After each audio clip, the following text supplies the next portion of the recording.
All right, guys, let's continue with the next part. So yesterday, guys, we was discussing about DNS services, right? As a DNS standpoint of view, it is a very big service, right? A lot of facility and a lot of features DNS service provide to you. Okay, and that might be one of the reason why Route 53, it is a one service provided for the DNS by the AWS, has a lot of features. So maybe today, guys, it take maybe the full day today to come to explain you the remaining features provided by Route 53. Okay, and by chance, if we got the time today, I will also want to introduce to you one more service called Global Acceleration. So today's plan is again Route 53. Okay, and in the Route 53, we are going to discuss more about there's a concept called route policies. Okay, so this is the one of the main topic for today, and if the time left, we will I also introduce one more very interesting service called Global Accelerator. Okay, so let's continue with Route 53, and to show you some more small demos, I am going to launch one of my Linux computer. Okay, technically, as such, we don't require almost all the testing you can do from your Windows and Mac also, but I just want to introduce you one more or two more extra concept highly related to Linux. So that's what, guys, I'm launching this instance. Otherwise, everything is same. Okay, so let's continue with the Route 53. So a very high level conclusion, what we had discussed yesterday. So if you go to AWS and ask that can we set up a DNS program or DNS server there, so there's two choices. Either you can launch your own personal instances and configure your own DNS server that is totally managed by yourself. This is the one of the thing you can do. Or Amazon has their pre-managed services where they have already configured everything related to DNS. Okay, and typically this kind of service is known as DNS as a service. The name of that particular service by the AWS called Route 53. Okay, and everything is managed by AWS. You don't have to worry about the downtime and management and and the replica or whatever normally you need in any services. Everything is totally managed by AWS engineers. We have to just go and use it because obviously AWS doesn't know which domain we want to host there and what is the different host name and IP address we would like to use. So that's what that part we have to provide there, or we have to add there. Otherwise, behind the scene, if you talk about DNS, there's a lot of things we have to configure. Here, everything is configured by AWS. Okay, this is one thing, and one more very small conclusion about the DNS that normally we have already discussed yesterday. But whenever, guys, you from your laptop and from your mobile phone, okay, whenever type any URL in the URL, so it is something like this. If you type this URL, so in this URL it always start with the domain name. Technically it's not known as domain name, it is just a host name of one of the computer, but your browser guys never know, or your computer never know about this IP address. So it is written in almost all the operating system in the world that whenever your laptop types some host name, or I can say fully qualified domain name, okay, and in the networking world we don't know and we don't understand the name, so behind the scene you have to send a request to your DNS server. So you have to send a request to your DNS server. Okay, and this is the duty of your DNS server to provide you the respective IP address. This called lookup. Lookup means this DNS server will find the IP of that name. For example, here the name called www.facebook.com, and they will provide IP address to you. Okay, so wherever your host name you provide, they will provide the IP address to you. Now, this is the responsibility of your DNS. So either they go and look in their personal own database, Okay. Or if they don't find the the information in their database, or I can, you guys know the word called record in their database. So this DNS will go and send a request to other DNS in the world. How this is a long process, so this is not the pure DNS class. Even though my yesterday class, guys, I have explained you a lot of internal concept of DNS, but that actually is not as such the part of this training. But somehow they will send a request to other DNS server, and motto is okay, this other DNS server again send the request to other DNS server, and this other DNS server is again send the request to next DNS server. So everything, guys, is connected, interlinked to every DNS in the world. Motto is we have to finally reach to that DNS server that has authority to maintain the database for facebook.com. Okay, so technically if I take this URL here, if I take this URL here, and and okay, so this is the complete host name, but my DNS first look right for the main DNS that has authority to maintain the database or the record for this particular domain called facebook.com. And somehow we these have some way they finally reach to the main DNS. It is also known as a master DNS that has a authority to maintain fb.com. After they reach here, then they ask to this DNS server that do you have any record or the database for a host name called www, because somebody is looking for www in your domain name. And obviously these guys should have the record. If they don't have, nobody gonna give you, because this is the www. Right now the host name has been prefixed with um, a postfix with the domain called facebook.com. So they have that definitely record, and if they have record the IP, they will give back to this DNS. This DNS give this DNS, they give this DNS, and your DNS will provide to your laptop. And your laptop, after you get the IP address, internally your connection with your laptop to your main Facebook website here, or Facebook services here, is happened with the help of IP. So if anybody who know how to capture the packet from the wire or wireless, if you go internally, go down and read the packets, you will see your host name never goes. Okay, only your IP will do the connectivity with the final server. Okay, but here why I'm explaining you again here in this way, because this is how internally the things work. And there's one more reason I would like to explain you in this way, because normally your local DNS server come with your broadband or modem on your hotspot. They don't have a local record, they always forward the request. They always forward the request. Okay, and whatever requests come up, they always stored a local copy of that particular information coming from other DNS or maybe other DNS. They always stored the local copy of it. Okay, and how how much time they keep this record here, and the local cache memory, that is purely decided by TTL, time to live. And who decided time to live? The main authority server. When they say if anybody come for www, and we know the WIPs keep on changing after day.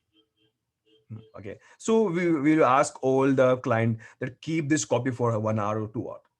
So after 1 or 2 hours, you have to again come back to me, and whatever IP being changed of www, you will get the latest record.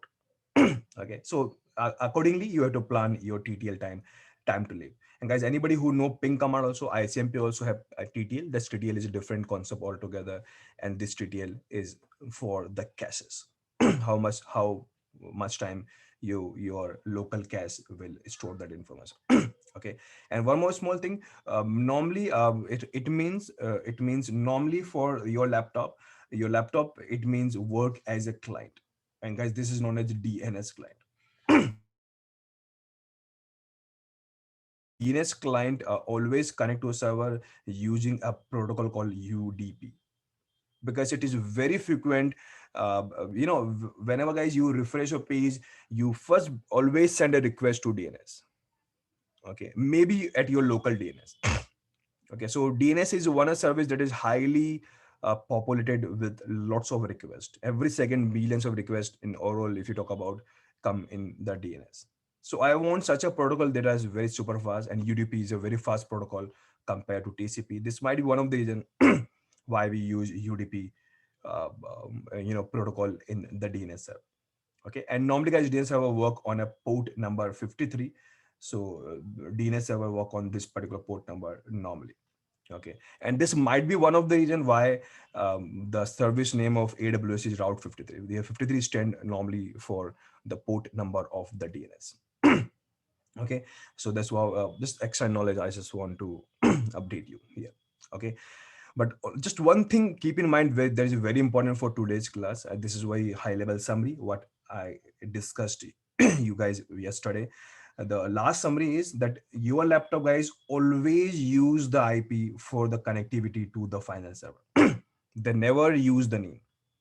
Okay, but as a user of my laptop, when I want to visit any website, I always use the name. So for the user perspective, we always use a name like facebook.com, but your laptop or system or your mobile phone perspective, they always use the IP, and whatever IP they use, that is provided by the DNS.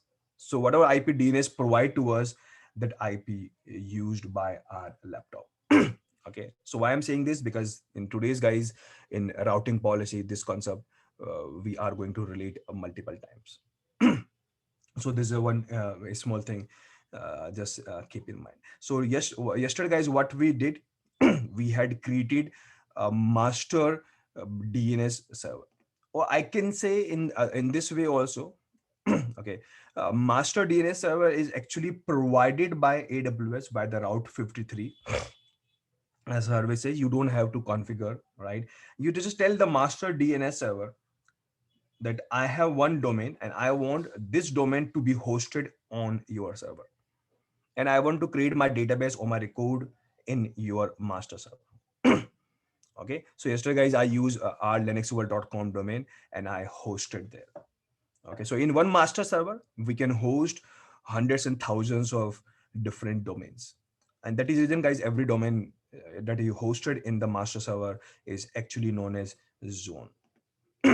Okay, so anybody who by chance ever configured DNS by yourself, so whenever you guys you configure DNS, this is the actually keyword we use in our DNS server, and the keyword name that we use in our DNS server is called zone.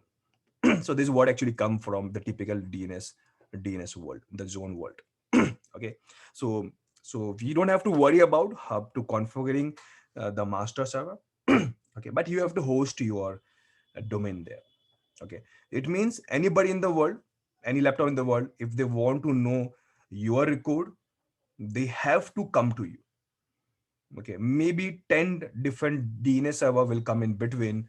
Okay, and all the server will work as a forward server. This will forward this guy, this will forward this guy. Okay, so maybe 10 of different server DNS server will come in between, but finally they have to reach to you, because you are the only one who know the record of that particular system. Okay, and I told you guys yesterday, uh, let me go to Route 53. I told you yesterday, uh, in the DNS, different kind of records you can store, and every record is being named by which type of record we have. So multiple different types we have. If you want, DNS will convert the host name into IP address, then this type is called A type.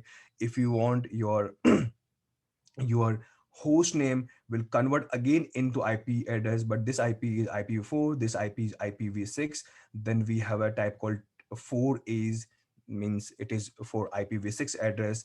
If you want to IP convert it into your host name, in some of the use case we want, then we have a PTR record type. And if you want one host name, this host name may very bigger in size, and I want some very simple name, want to convert into one other host name, like I told you guys about gmail.com. Okay, so this is called a canonical name, also known as alias, but in the AWS world, alias has a little bit different meaning, but it is also known as alias also. So likewise, there's other types also available. So we'll discuss guys about today some more new types. So this is one of the host. zone or domain name we hosted yesterday.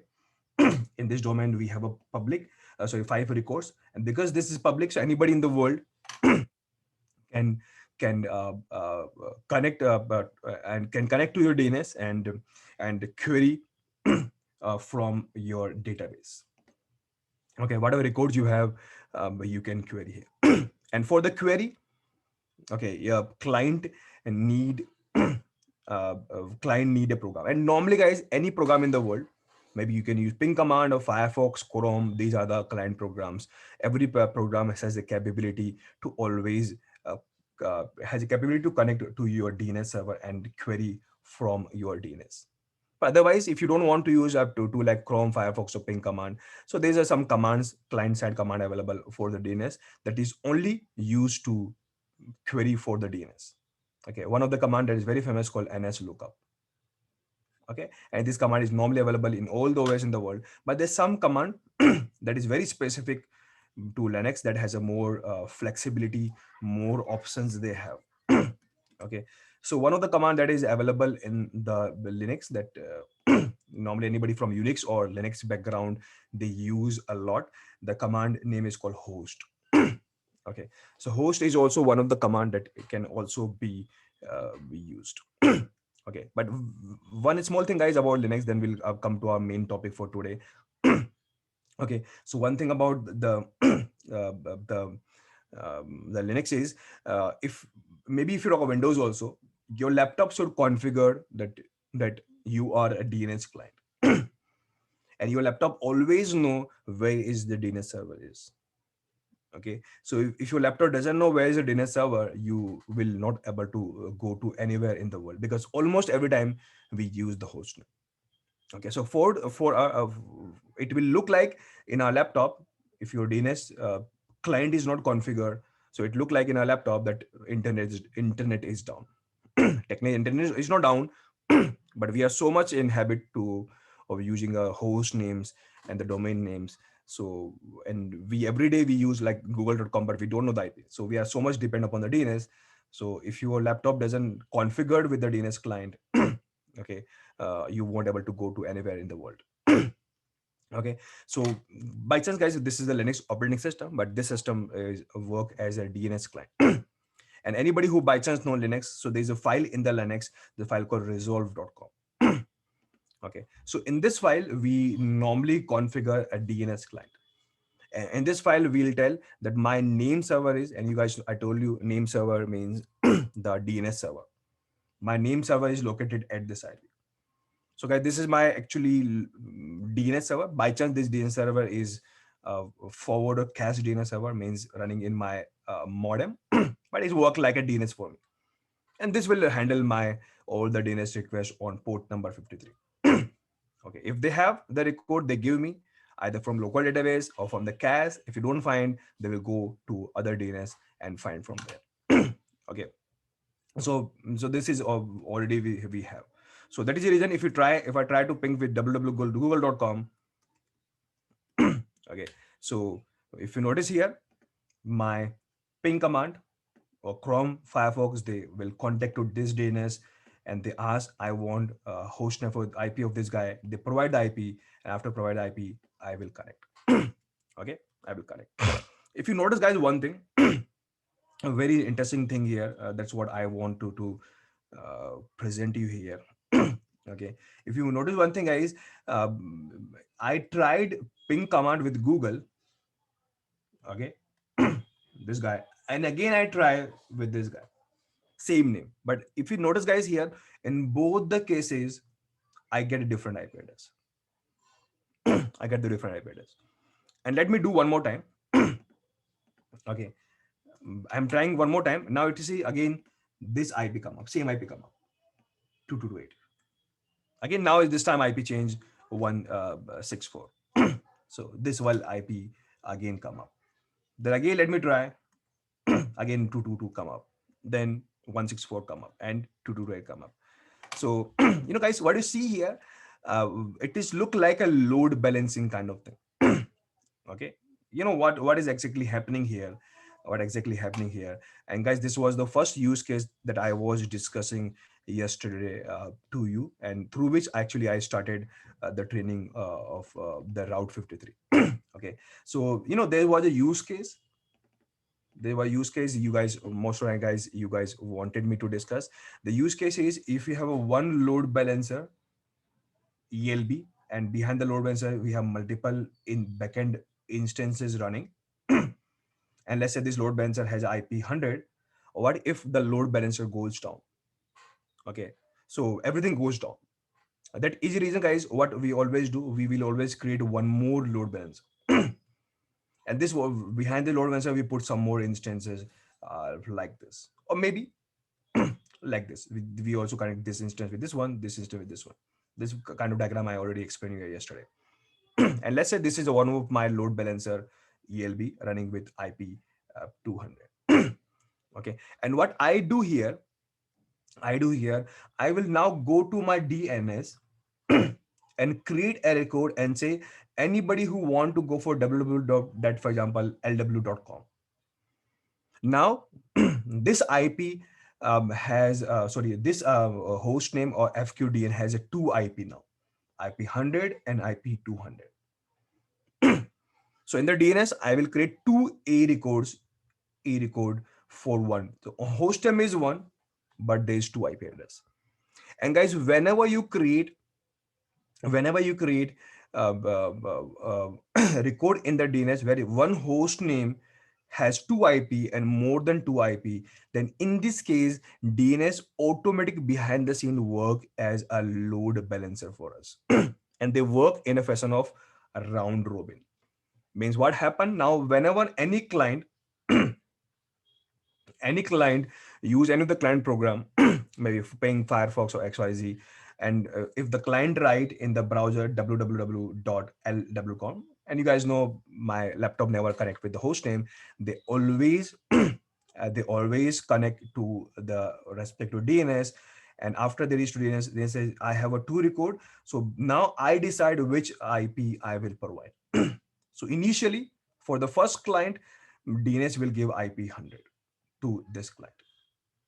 So technically for this client, this client will internally lend it to the IP 100. Okay, and next client come up. Okay, maybe client 2 come up. Okay, so this client, my DNS will do a round robin. Okay, and they will give IP 200. IP 200. Okay, so if you guys here, again we are doing something like a load balancer, but here we are taking the help of IP addresses. So we'll give all of our client one host name, and in this case www.google.com. So you can think, guys, www.google.com is one host name. Everybody shouldn't require the know the IP address, but behind this IP this name they put one or two or three, four different IPs. And in this IP, that is their choice. They want to put the computers or they want to put the load balancer. Technically, if you talk, Google has put multiple load balancer, and behind the load balancer, they have put hundreds and thousands of web services applications over there.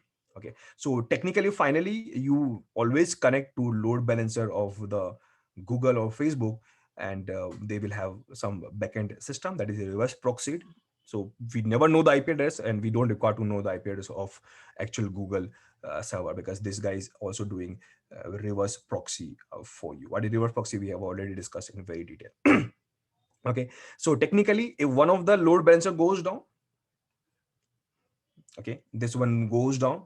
So again, when next client come up, or maybe same client who already connected to this load balancer, if they come up, so the DNS have a capability. Not all the DNS, some of the DNS has a capability, and this is not actually not actually the core feature of the DNS, but somebody and some company has configured their DNS program that they give extra facility from the DNS, and the facility is called health checks. So like we had discussed in ELB,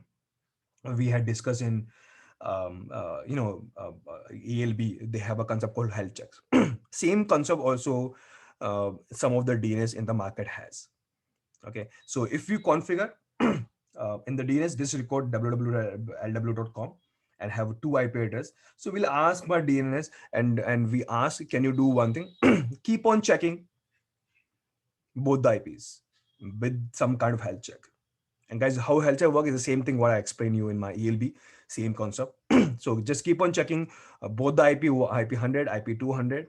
Okay. And if you find this IP 100 goes down, now what happened? So you have a record created. You have the record created in your database. But when any client come up, never provide this IP. Only provide IP 200. And obviously, if you provide IP 200, so client will always connect to 200 behind the scene. But yeah, obviously in the future, after you find your this instance or this load balancer or this computer again come up, after you have a health check proper checked, or I can say this instance become healthy, then again you have already code. So next client you can give the IP 100. Okay. So so DNS, guys, we can use for this purpose also, and not all DNS will have, but the DNS that is provided by Route53 services, they have they have one of this kind of capabilities. So likewise, there's lots of other capabilities also Route53 DNS provide to us. Okay. So if you want to go for health checks in the Route 53, they will have. And with the help of health check, we can uh, DNS will decide routing policies. Okay, what I mean by routing policies here. So DNS say I will check if IP 100 goes down, it is unhealthy. I will don't provide this record to my client. Okay, so this is, guys, concept is called routing policy. If I don't provide IP 100, my client won't able to reach there.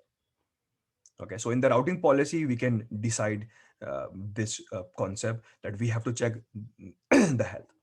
So by default, Route 53 doesn't check the health for you. You have to ask them to check. If you ask them to check, then we can plan for routing policies. Okay, and one of the routing policy that I'm talking right now is called multi-value routing policy.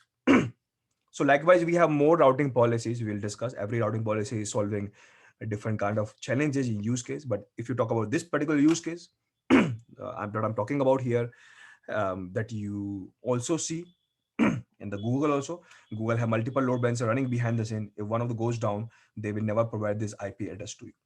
They will give the different IP address to you. So finally, as a client, you ping or Chrome, you will connect to that particular system, and accordingly, we will further connect to you. Okay, so this is one of the routing policy we can do here. Okay, but before I show you this practical multi-value, I have to first explain you how to set up the health check in the DNS. But before, guys, I will go for a health checks.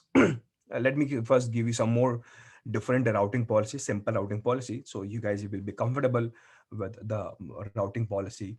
Okay, then we will show you this practice. So this, because normally this practice comes a little bit look a little bit complex sometime to implement. Okay, so let's go to our Route 53. Even though if you see here, there's a top tab here called route health check. Here we have to define a routing policies. But before this, what I'm doing here, if anybody who want to connect to this guy, my DNS will provide this IP. So even though we can go and ping, so I can go to my Linux system. Sorry, I can ping to this IP, our Linux one, and this is the DNS hosted by AWS but managed by us. So this ping command will go and find the IP for this guy. They won't able to find why why they won't able to find now, because normally it takes some, because maybe first time they go to my my DNS. The way I explained to you, they go to my DNS. My DNS say I don't have the record. They go there. Maybe first time, first time they take some time to retrieve the data from the main database. So and every client program has some kind of limit. They say I wait for 1 second or 2 seconds.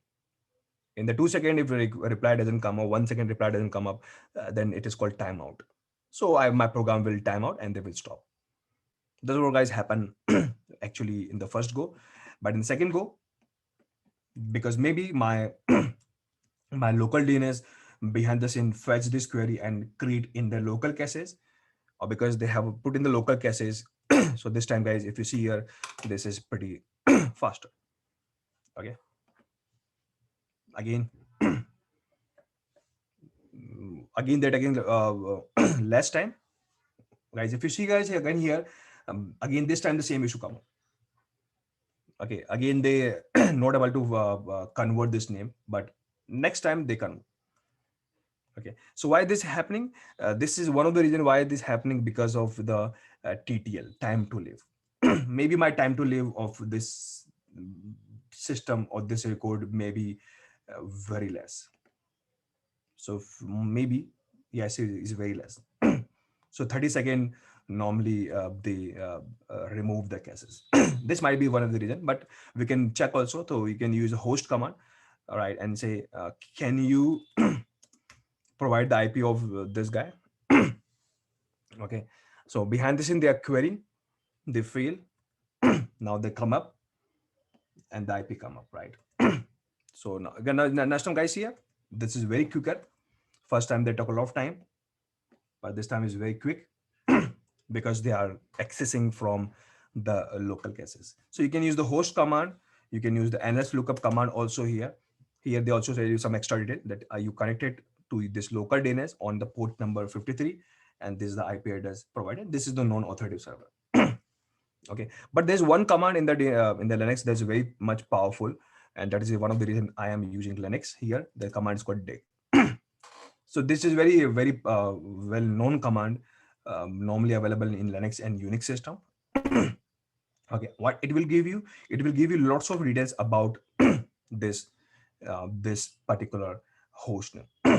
Okay, so first of all, guys, they are saying here the lot of thing is there. If you guys know DNS, lots of information we can find here might not be useful for us, but one of the things they say, we are using UDP protocol to fetch the information, and somebody asked for this particular question.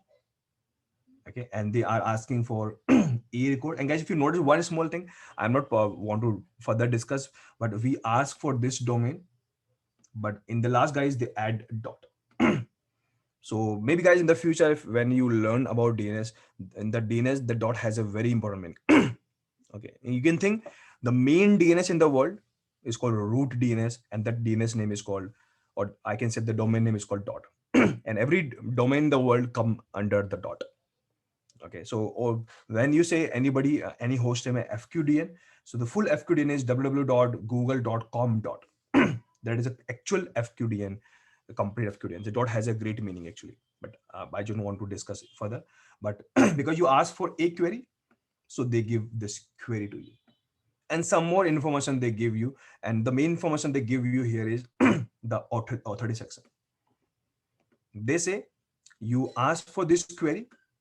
Okay, maybe this answer is given by local DNS, but this local DNS is not the actual authority. The main authority or master server of your domain is these four guys. So there is four DNS server running behind the scene, and obviously, guys, this four DNS server is not configured by us. I told you it is configured by AWS. So technically, AWS behind the scene run four DNS server for us. What I mean by four here, so this one master. So this master server, right? They actually running due to some reason, maybe of high availability, maybe you can say. Okay, four DNS server they are running behind this. So somewhere you get your data. Okay, so dig command gives guys some extra information to you. So who your name server. So NS is again one kind of type, like A type. NS represent, whenever you see, guys, NS record in your um, what do you say, in your any DNS output. It means it will telling you who is the main authority or the master server, where they located. So they give the host name of your main DNS server. Okay, so this one thing. And if you see here, guys, in your domain also, okay, this record you can find from here. Okay, So whenever guys you host your zone in the Route 53, this to record is automatically created by AWS. Okay, and one of the type they created is telling you about your actual DNS server. So anybody who will query who is the actual what is the IP address of their DNS server, so they will provide there's four IP or four computer working of that host this domain name. Okay, anybody who manage, but they will tell this part to you. Okay, even though we can use host command also. In the host we'll ask there's a type called T. Okay, so in the host command we have option called T, and with the T we can specify for this domain. Okay, can you tell me only the name server information? Okay, or maybe I can ask, can you tell me the name server information for google.com? Who hosted google.com? So these are four server running behind the scene who is managing the google.com. So these are the four name server for the Google. So there are multiple commands available, right? What a command you want to use, that would be your choice. Okay, so this is one thing. But the command guys give you one more extra information over here. Okay, they also now guys again see it takes some time. Okay, but the command has a little bit bigger timeout, so they won't fail. They wait. Okay, and because we're looking for this guy, and because my main author server say the timeout for this, not timeout, the TTL for this domain is 30. So after 30 second, now it's become 8 because it's changing now 26. Now if you see the number is changing. Okay, they're very quicker. I don't know why they're quicker, but it is they are in the second. And after 30 seconds, this record remove from the caches. They have to always go and hit to the main server. Okay, the main server. So now what I'm going to do here, what I'm going to do here. So yesterday, guys, we launched multiple instances. Okay, and all the instances by chance I launch in Mumbai. Three instances running. Okay, and by chance we know. And let me guys do one thing, because today guys we are going to require lots of different IPs. So what I'm doing here, let me keep all the IP here. There's a lot of practicals we have to do with these IP addresses. So there's three instances running, and all the instances by chance have a public IP. So anybody can directly come to this IP if they know, or we can do one thing. Okay, we go to DNS and say, I want anybody who want to come to this IP. I don't want they will remember this IP. They will use this name. But now what I'm going to do, one more thing I would like to do here. Okay, in here, I would like to give one more facility. Okay, and facility is something like this. Something like this. Um,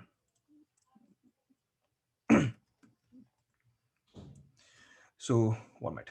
So facility is something like this. Now I have two computers running. Okay, and one of my computer IP is 42 and one of my computer IP is 3. 42 and 3. Okay, and in my DNS I would like to create a record that if some of my client come, first client come, okay, they always hit my DNS behind the scene, or my DNS will give the first IP, and when next client come, okay, they will give IP this one. Okay, again the same use case that I was talking about.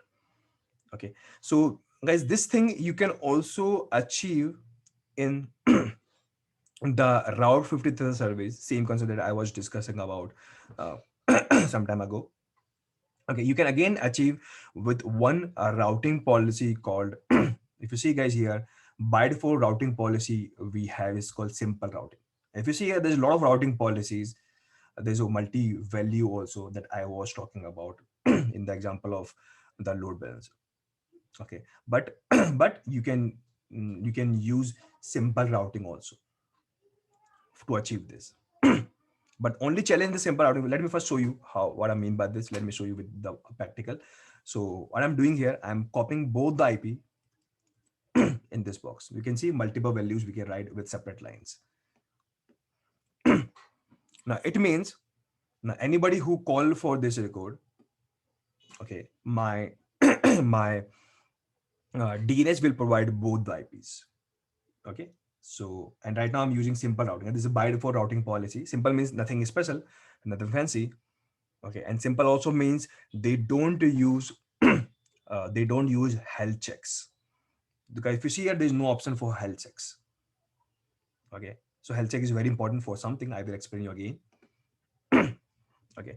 And now if you see here, now in one domain, we have a two IPs that is managed by a routing policy called simple. Now what happened? Okay, by chance if you use a dig command,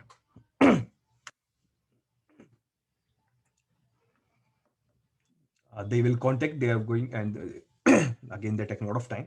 But if you use a dig command or any of the DNS command, they will give both the IPs. See here that your host name will have two IPs. Or maybe if you use NS lookup command also, they give both the IPs. Okay, but if you use a ping command,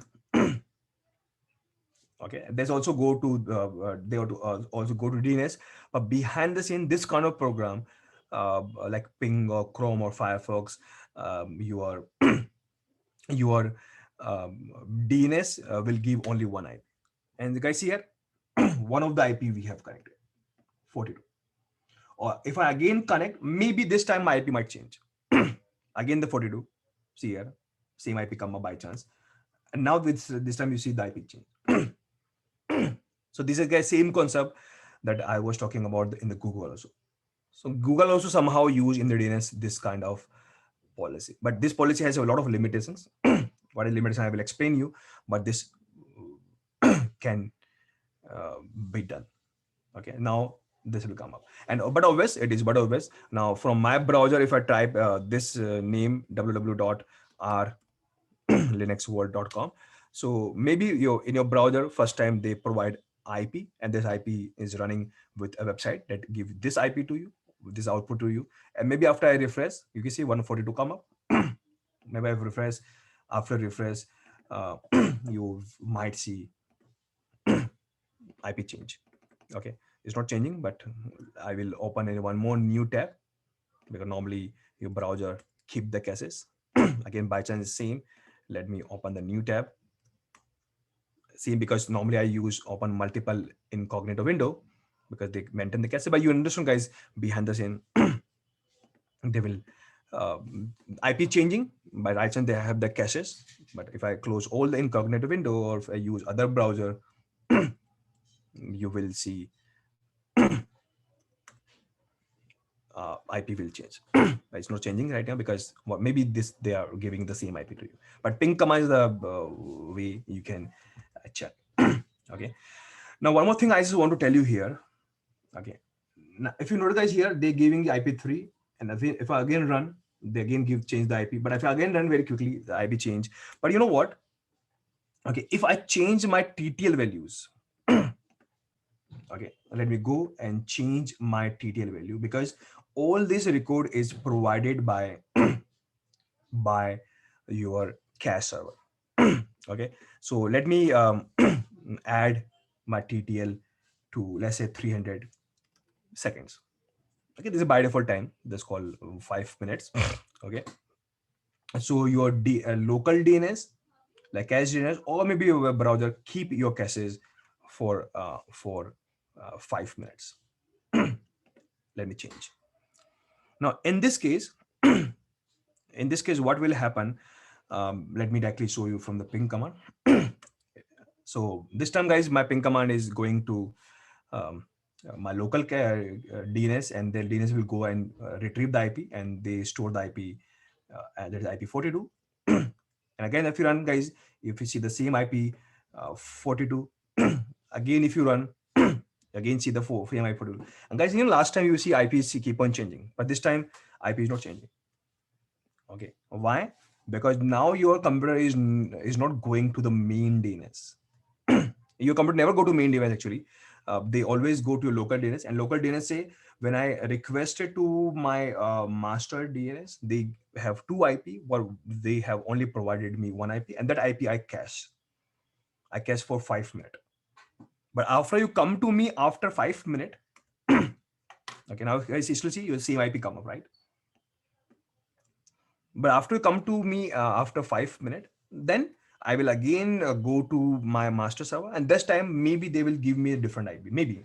Okay, and if they give me a different IP, that IP I will provide to you. So maybe I will do this practical after 5 minutes, and you will see your IP might change to 3. Okay, so this thing also managed by TDL. Okay, so maybe have your requirement that you don't want your IP very frequently change due to a lot of reasons in your client side behind the scene, so we can increase the TTL time. Okay, this is one thing. But in right now guys, we are doing everything with with a simple routing policy. Okay, in the simple routing policy we have one challenge. Okay, the challenge in the simple routing policy is, okay, by chance both the computers is running, okay, and both the instance is running, okay, and my DNS will give IP of that instances. Okay, so maybe this time my DNS is provided me the IP42. Okay, but most probably maybe there might be possibility this point in time whatever IP provided by the DNS is goes down or the field. Okay, but technically this is not the behavior of the DNS duty is to provide the information. By default normally DNS doesn't check about your instance health. Okay, so if I ask my DNS that DNS you have a two records for WW, just provide one of the record as a round robin kind of way, okay, to one of that client, like either 42 in this case or maybe 3 in my case. Okay, but let's say my DNS provide this information. Okay, but this point in time when the client try to connect with this IP, let's say this IP is running over here and this is my DNS. So this is my DNS server, this is my client. After client receive this information and say you have to connect 42, and they try to reach 42 and this 42 is not working there, maybe they have failed, they shut down.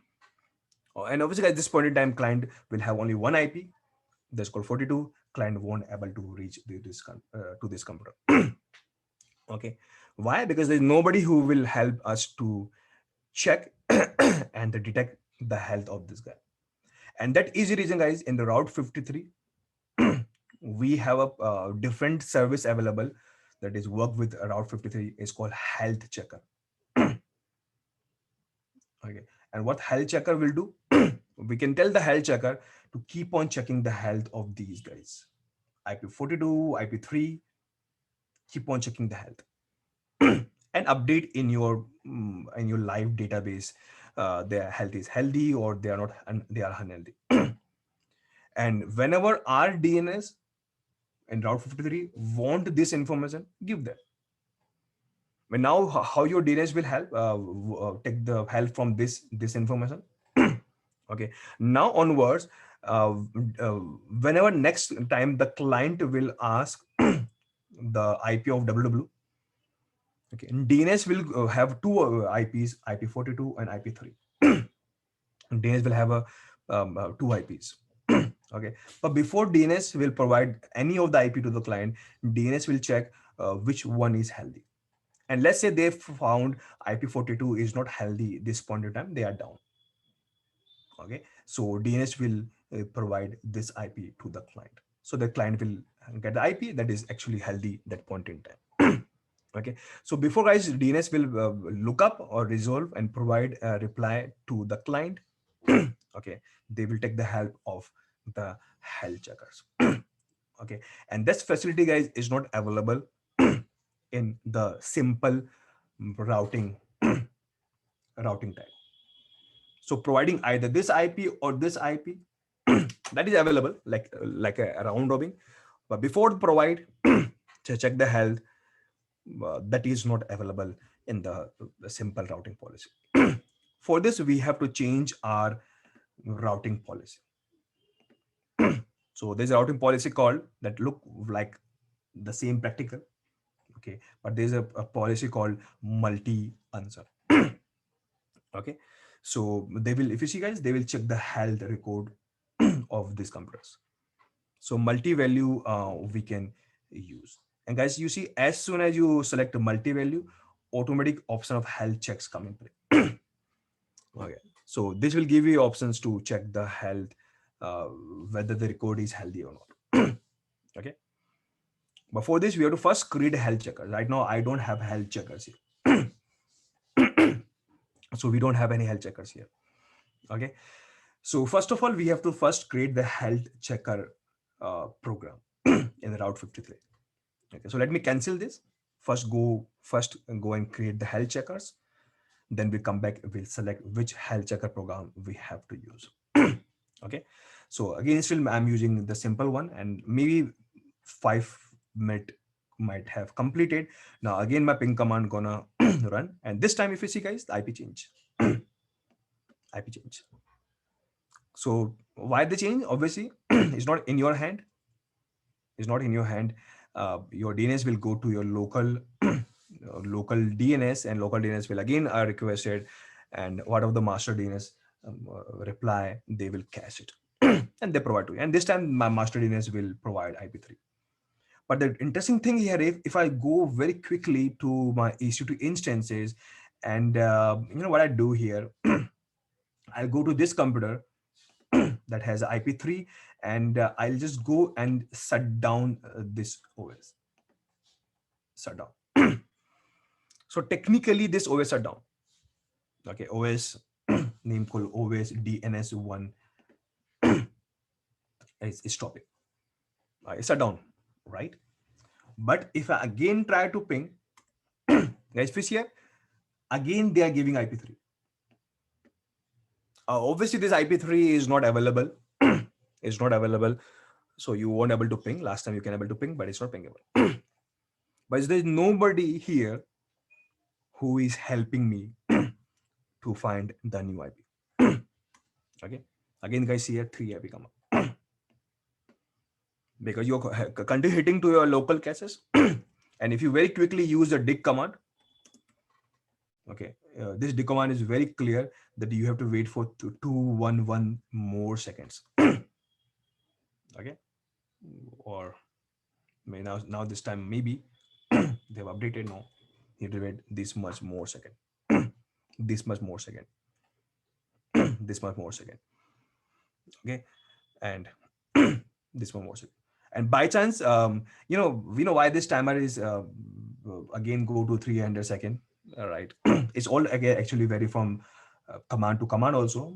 Some of the command might not able to work properly with the timer, but again you go to master DNS, and master server DNS will again give you the same IP. Maybe you guys say round robin, they give you any of the IP. Okay, but till the time you won't get this IP address from the DNS. Again, this is one more way to detect. If guys, whenever the command give you first line this IP, so any of a command like ping command, Firefox, they always pick the first IP. But in the dig command, if you see this 42 go on the first line, okay, and why? We have master server to provide that we have to give first priority to 42. Any of the command want to use, they use the 42 the first IP. So that IP will use in the command. But interesting thing is what I'm trying to tell you here, because right now we are doing simple routing here. Okay, there's nobody from a master DNS who is giving actually this information to me via the cache server. Okay, there's nobody who helped me to check that this IP is 3. Even though guys, my IP42 is working, right? But according to my client, website is down. No, they're not able to connect to IP 42. Or you can think this IP3 and IP42 is a load balance IP. So technically IP3 is down, or my IP3 load balance is down. IP42 load balance is working great, but there's nobody helping me to route to IP42. Okay, so here the role of multi-value, multi-value um, a multi-value routing policy come in play. But for this, we have to first create a health checkers. Okay. So I'm going to create health checks here. Create a health checks for the Route 53. Okay, and you can give any health checks a name. So let's say this is my health check one, and I'm creating guys, health check we have to create per load balancer per computer. So I'm going to create 3 health check for all the 3 computers. Okay, or let me create 2 to save the time. So I'm going to create a health check for 42. So let me give the health check 42. Okay, and I want to monitor the endpoint because by chance we know IP42 is a web server. Okay, so monitoring the web server is always pretty simple. So I can ask my DNS health checker to keep on monitoring this guy on the page called index.php. This is exact same concept whatever we have done in our ELB also. Okay, so we ask this guy just keep on checking the endpoint on the IP address. The IP of that guy is this one. Okay, and this IP have a one port running on 18 number port, and you have to look for a page called index.php. Means go to this particular URL, even though you can go and check. Okay, so this page is working. So I asked my my health checker keep on monitoring this particular page. Okay, and if you think this page is connected, okay, or this endpoint is connected, so you can say it is healthy. Means this endpoint is healthy. Okay, and click next. And guys, you can create some SNS also. What is SNS we haven't discussed yet. Okay, so after I guys explain SNS and the CloudWatch alarm, we guys configure this part also. But it is something like this: as soon as something goes down or something come up, you will get an email. Something like this we can configure here, but I'm not configuring. That's all. So if you guys see here, one health check is created with the name called SC42. Status unknown because behind the scene, guys, again same thing. They keep on checking multiple time. They have some interval. The interval, guys, they explain you already in my ELB. Some kind of intervals we have. They keep on checking 1 or 2 or 3 times. Okay, and after they hit this server multiple time in some interval, they will make this guy healthy. Okay, by the meantime they keep on checking. Let me create one more health check, and this time I'm creating health check for this IP. For this IP, so let me say health check IP43. So here I'm using IP3, and obviously I want they will go via HTTP protocol port number 80. Again they will use the same page index.php. Okay, again they go to this one. But if you guys go to advanced configuration, here you can change the intervals. So by default, guys, they are going to this computer every 30 seconds to check the health. Okay, to check the health, and they go for 3 times to checking the health. Okay, and there are a lot of health checker program running. So these are the guys program running in this region. So you can change. Health checker is one kind of program. You can check. You want to use a health checker from this region or this region, but right now Amazon will use one of the health checker from one of these regions. So that's not important here, but important thing is the health checker is keep on checking the health. Click and create. So now guys here they check this system every 30 seconds and they found now this instance is healthy. And by the way, guys, if you see 42 is running right now, we haven't shut down 42. This might be 42 and it is running. So they say it is running. Okay, but after certain time or certain second, you will see after 30 seconds they try for 3 times. Okay, and then this guy announced that the status of this guy is unhealthy. So technically my DNS Route 53 know about these 2 instances. Okay, they have some program called health checker. They know about the health of these 2 guys. Now This health checker we can use in Route 53 in some of the routing policies. Not all the routing policies support. Okay, if you go simple routing policy, they don't support health checker, but I want I want whenever my DNS will provide any of this IP, any of this IP, they will check the health. So if one of my client come for this domain, my DNS will provide this IP or this IP, both the IP, but before they provide, they will check the health. But right now, guys, right now I'm using simple routing. So again, you go to your your client, what IP they provide you here. There's not checking any kind of health check. By chance they provide me this time, guys, this here IP change 42. So by chance we are lucky 42 was running or is running, so I can have a connectivity. But technically, if you run the dig command, behind the scene they will provide both the IP.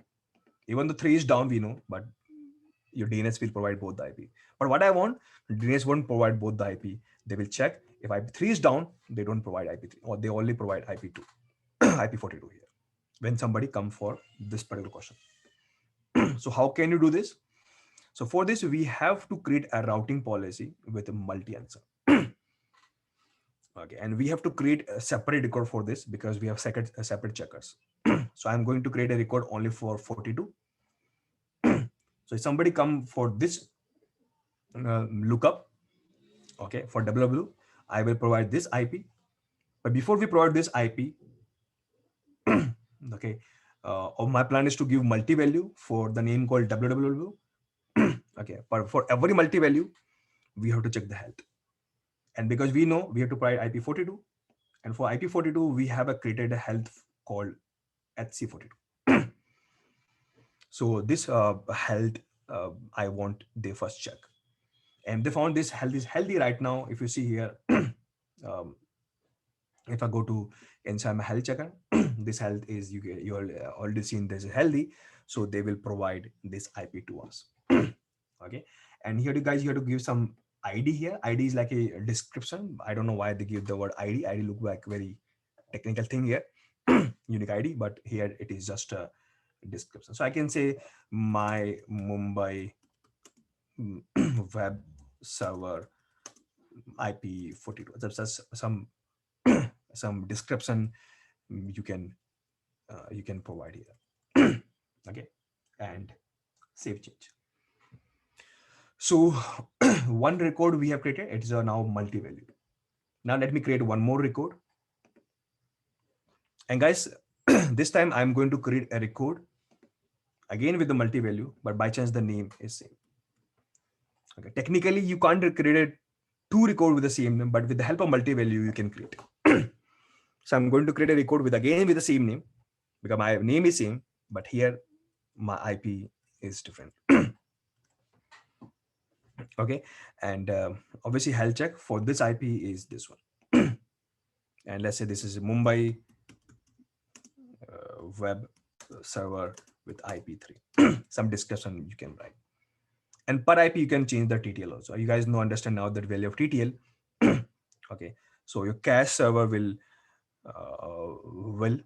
if sorry if your master server provide this IP always go to local server. They will cache for 300 seconds. Okay, so that's what I already show you. So one more record, guys, we have created here. Now what you will see, now we have a two host name FQDN with the same name but have a different value, and this value is come from multi-value. Multi-value, guys, behind the scene use use what I say, the health checker. And right now, according to my health checks, health check current status, one is unhealthy and one is healthy. Okay, so it means it means now if I run the dig command, so what the beautiful thing you will see, okay, till date, guys, my dig command will have both the IPs, even though one of the IP is down. Why? Because my master server has provided both the IP. But now this time, you again see both the IPs. maybe because of my local caches. Wait for some minute, it will update. Okay. But if you guys use the ping command, okay, you will always say, guys, you always current IP42. Even though we wait for some minute also, you will see this IP they also doesn't provide you.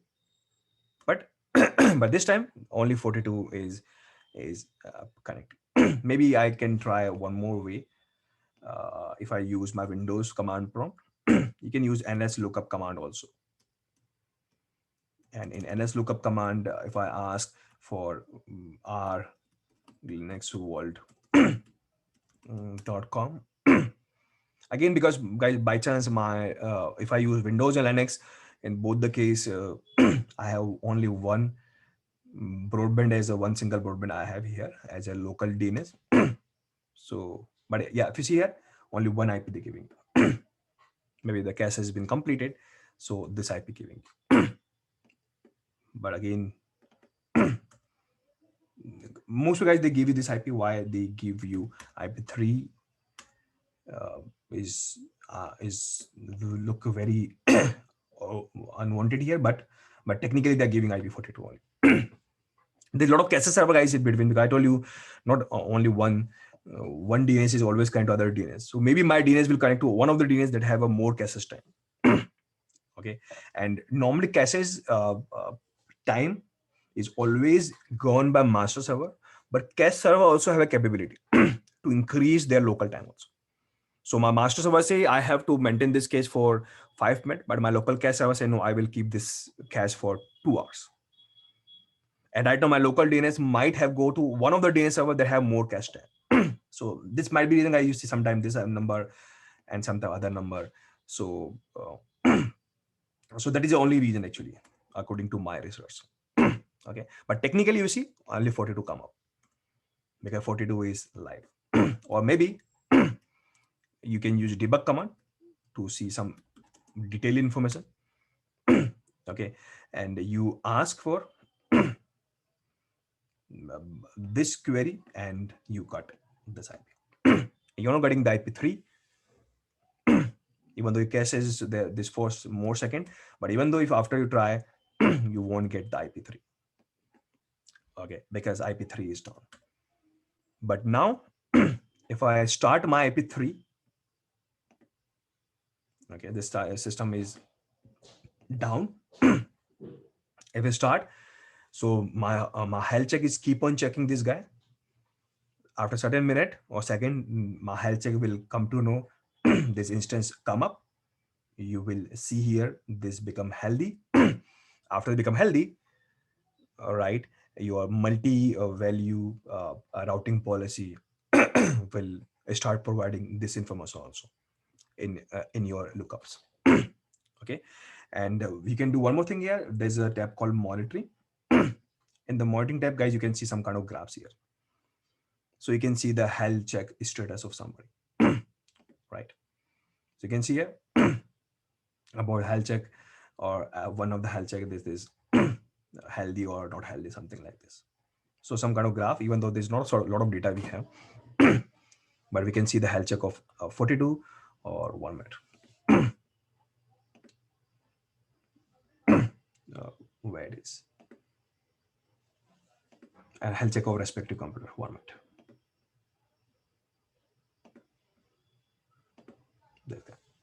So you can see here, you can see this orange line. Orange is for HC3, and you can see there is one drop in HC3 because at this point in time, this HC3 health check computer IP3 goes down. Okay, and you can see the health of this guy also is 0. 1 means healthy, or 100 means healthy, or this pin is goes down. So there's a health you can see here. Okay, and anybody who by chance know machine learning, I'm just pointing, and machine learning guys, this is the problem for binary classification, and this is the sigmoid function. Okay, so this, you can see this is the graph of sigmoid function 0 and 1, and this is the between the curved line that you see in the sigmoid function, right? So if you can collect this data to predict for some of the future records. Okay, get the data from here. Just I'm giving some extra information, but it's not, might not be useful for somebody here. So now if I refresh, now it's still unhealthy because uh, even though my instance come up is running. Oh, by chance, there's one more challenge here. Yeah, they keep on saying it's healthy because by chance my IP change. Okay, because you guys know when you stop your instance in EC2, next time you start, your IP will change, and that is the reason we always give a static IP here. This is called EIP. I don't have EIP here, so this IP is dynamic. So right now we have to edit our health check. There's no other option to tell this guy this my IP has been changed. But interesting thing is, guys, here, even though IP change, but for the customer perspective, they don't have to know the new IP. They have to just remember the domain name or host name, www. That's all. Okay, so this is the part of the admin. They will keep on changing the records or the health checks, but as a customer perspective, they have to just know your main host name or the domain name. Okay, now after some second, you will see it become healthy, and after become healthy, then you again use the ns lookup command, and you will see after they become healthy, you will see they will give both the IP. Right now they can only give one, but they give both the IP to here. So this is not the actual facility of the DNS. Actually, if you talk about code level, but by chance, and Amazon has added this health tech facility in our Route 53 to give our DNS some more power.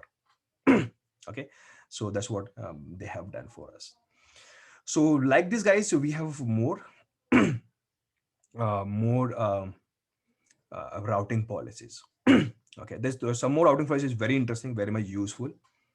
Okay, so let me explain those routing policies. So to understand, guys, other routing policies. Okay, routing policy, for example, simple routing I explained you, multi I explained you, weighted, geo, latency, and failover. Let me explain weighted, but is pretty straightforward. But for this routing policies, um, for especially for geo and latency, very interesting. I have to use some other regions also. Okay, so let me explain you what is weighted. Okay, so weightage is to give the weightage. What I mean by this. Okay, so there might be possibility, and guys, this concept I will use in somewhere by chance anybody who are there in my Kubernetes training. So in my Kubernetes, there is a different kind of deployment strategy we are going to discuss. So this concept we use there a lot, or maybe in this AWS also, when I go for AWS properly developer track. Okay, even the developer track training is also going on parallel, because a lot of topics in CSA and developer track is common. But there's some special topic come up in purely in the AWS developer track, where I talk about multiple strategy for deploying the application.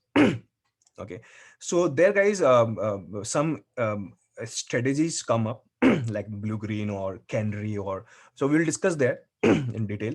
But technically what happened, very high level, if I explain you. So for example, you hosted your website in IP1. Okay, and right now you hosted your application that is developed by the developer, and this is the code you you hosted here. Okay, and maybe your developer changed some of the code, and maybe they come up with the new features. And it is good practice, guys, don't update your code directly in your main server, or I can say the production server. Okay, so you launch one more computer, and what are the new code with the new features, updated feature? Let's say this is the version 1 of the code, this is a new version or latest version, or version 2 of the code you deployed here. Okay, so there's multiple different kind of strategies or multiple different kind of testing we can do. But in one of the testing, we can also deploy our latest code or the new code in the one more IP, and that is a public IP, or that system will also work as a production. Okay, but I can take a chance. Maybe this code might not be might not be good, or maybe my client or my public or my existing customer doesn't like this new feature. So for taking the feedback from the customer, because the best way to test or take the real feedback, to provide your application to the real customer. And if you want to provide your code to the real customer, you have to host your code with the public IP. But with the good practice, don't don't update the actual going code. Maybe some kind of issues come up, your entire application might goes down. So it's a big failure in the terms of your customer connectivity. So what can we do? We'll tell my customer on the internet, because this part I'm giving you very rough explanation here, because this topic is a part of actual developer track we will discuss there in very detail. Okay, but finally my customer client wanted to access my site. Now we have two website running, an IP1 and IP2. But both the website has a different code or different features. So what can we do? We can ask our DNS and say, DNS, whenever client come to you from anywhere in the world, okay, you have to provide either IP1 and IP2. But do one thing, we are not so much sure about IP2 code, is a new code, new application, or some new feature we added in the old application. Okay, so do one thing, 99% time, okay, you always give IP1. And 1% of the customer, obviously randomly, but 1% of the customer, you have to provide IP2. So out of 100%, 99% customer will still connect to my older website, because we know older website is pretty working fine till date. And 1% of the customer, only 1% of the customer, or 2% or 5%, 10%, depend how much traffic you want to route here, you can send to this guy. So if some issue come up, not all the customer will be unhappy, only some limit customer come up. So we can very easily handle 1% customer from the feedback or some kind of issues if they are getting.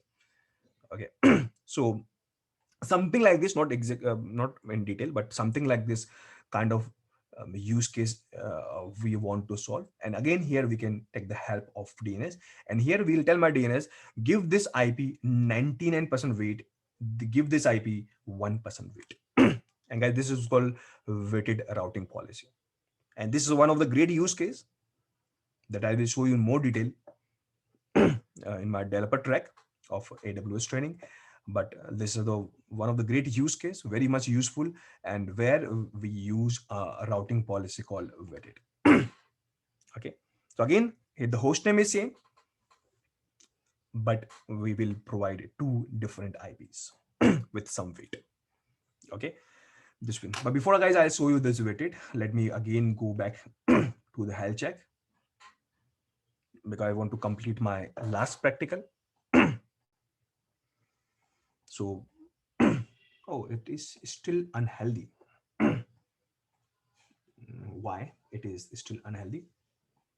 Let me check.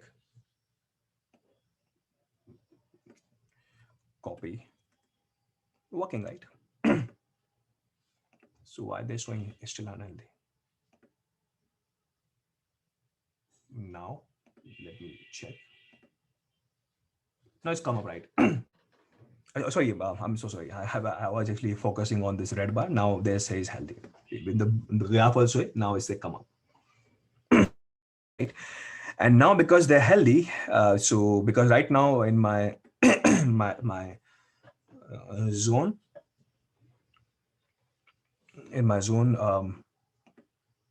I am using still the multi-value. Now this time, if I use nfs lookup command again, now you'll see this time they will sorry, they will respond you. One minute. They will respond you, where it is, with both the IPs here. And now both the IP, they will do a round robin. Okay, so initially they give this IP, then this IP. And guys, normally whenever you use NS lookup command or command like this, what IP come first? Your ping tool or your Chrome, Firefox gonna use this IP. Okay, and but why are they giving both the IPs? Right now, behind this, in my DNS is actually checking, even though go for this computer also, checking both the computers. Okay, and because both the computer health is good, so they're checking. So if I ping this, so because Why I'm getting ping IP 3? Because 3 is up. Okay, so we can, oh sorry, why are they getting 3 here? IP change, because my local DNS, guys, there's some local cases also in Linux that we have to change. Okay, so still they're giving me because whatever DNS I've connected, they are still fetching the old record. So wait for some more time around, then you'll see IP will change. Then from the system you can connect.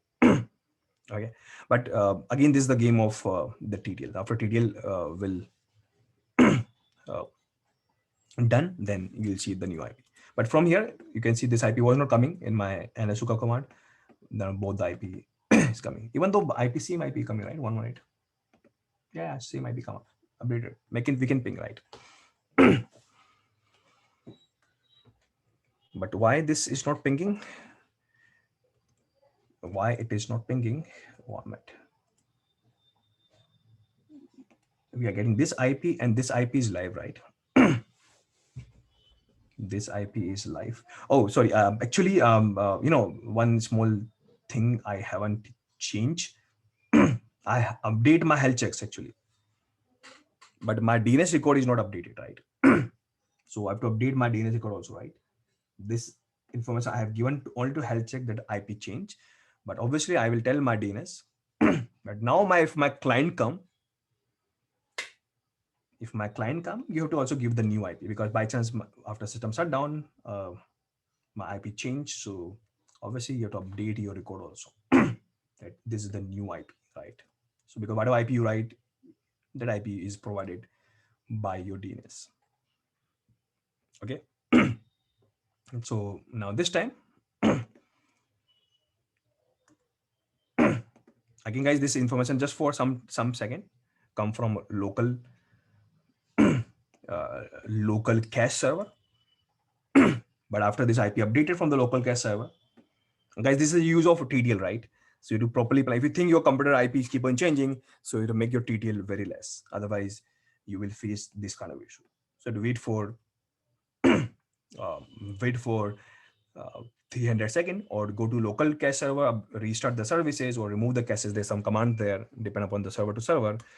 Then IP update, or you have to wait for 300 seconds. Okay. So, but think technically, now your IP will change after 300 seconds. Let's go for the practical called vetted policy. So what I'm doing here, I'm just updating this record. Okay, and here I'm saying now I want to change your policy type called vetted. Okay, and guys, here you have to give the weight. Okay, and weight value between 0 to 255. This number is a little bit confusing. Okay, but what I mean of this number?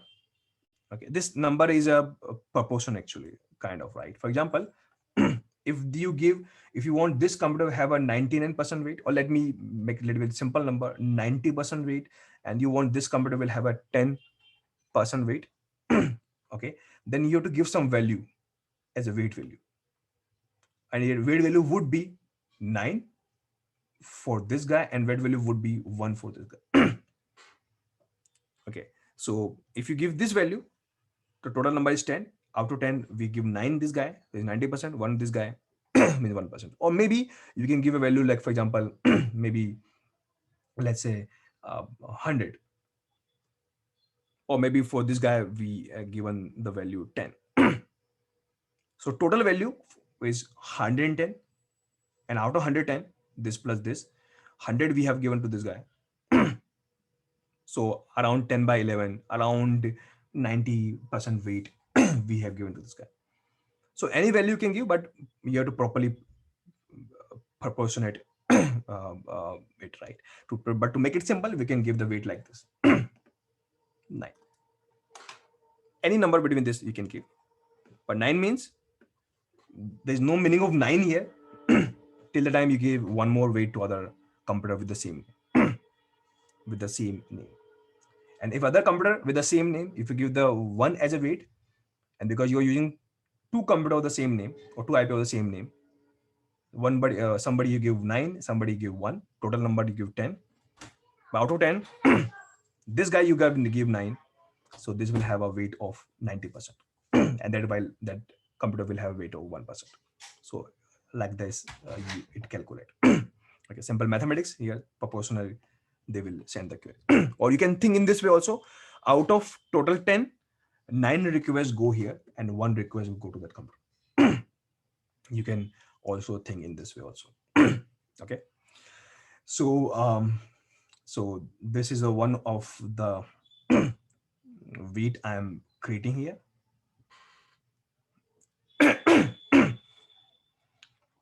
uh, IP3 cannot be actually let me create a new name, because this name I already use for other policy here, so they are conflicting with this name. Same name I can't use two times. If you obviously this is a different different routing policy. So let me create a new name, a new record I can say, and here I'm just giving a name called w. Okay, w.rlinuxworld.com. And here I'm just going to give weighted. My weight is, let's say, 9. Okay, and the value for this computer is let's say this one. Okay, so this is the value. And in the weighted also you can use the health checks if you want, but I think it is not compulsory here. But it's good practice, you can use the health checks. But health checks will come with, guys, extra performance hit, obviously, in the DNS. So in some other use case, like for example, the way I explain you, if you want your DNS will already give the IP that is live. That case, if you think it is something critical, you can use. Otherwise, health check always come with some extra performance hit. Okay, and plus some extra cost also. So Amazon will charge you extra for the health check. By chance you are using the free tier, and free tier something is free in the terms of health check. Not domain name is free, but health check is free. But normally they charge you per month basis something for the health check. Okay, but I'm just going without health check. So this is the one record we have created. Unique number, you just let it weight 1. So this record created, let me create one more record. Again, for this name is same, because we have to give the same name to the customer.